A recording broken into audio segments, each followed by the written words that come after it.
শুভেন্দু অধিকারীর সঙ্গে এক মঞ্চে সুবল। কাঁথির তৃণমূল কাউন্সিলর সুবল মান্না শিশির অধিকারীকে প্রণাম করে বিতর্কে জড়িয়েছিলেন সুবল।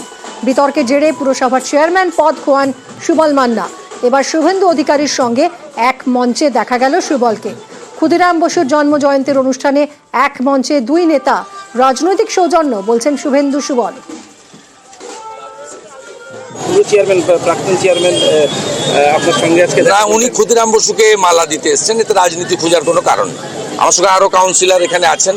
সেই সময়কালে এই যে 16 ডিসমিল জমি, এই জমি দেওয়ার ক্ষেত্রে এদেরকে বিরোধিতা ছিল। আমি পৌরসভার চেয়ারম্যান ছিলাম। সুবলবাবু আমার তৎকালীন সাথী ছিলেন। আজকেও তিনি বয়সে বড়, আজকেও তিনি ভালো কাজে আমরা আছি। আর ক্ষুদিরাম বসু, মাতঙ্গিনী হাজরা, তাম্রলিপ্ত জাতীয় সরকার, দেশপ্রাণ বীরেন্দ্রনাথ শাসমল, এসব রাজনীতির ঊর্ধ্বে, এতে রাজনীতি খোঁজার কোনো দরকার নেই। দলের সঙ্গে আমার এই মুহূর্তে আমি আমার কাউন্সিলর আছি, সেই মুহূর্ত পর্যন্ত আমি যাই, কোনো কাউন্সিলর আমাকে ডাকেও না এবং তারা আমাদের সঙ্গে মিলিত হয় না। এবং যখন এই দলের যখন কোনো মিটিং মিছিল কোনো কিছু হয়, তারা তখন ডাকে না।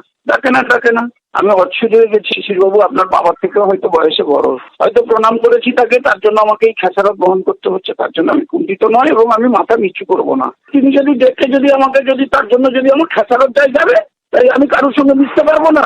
না, আমি কোনো ভুল করিনি, দলের সঙ্গে গদ্দারি কাজ করিনি। 6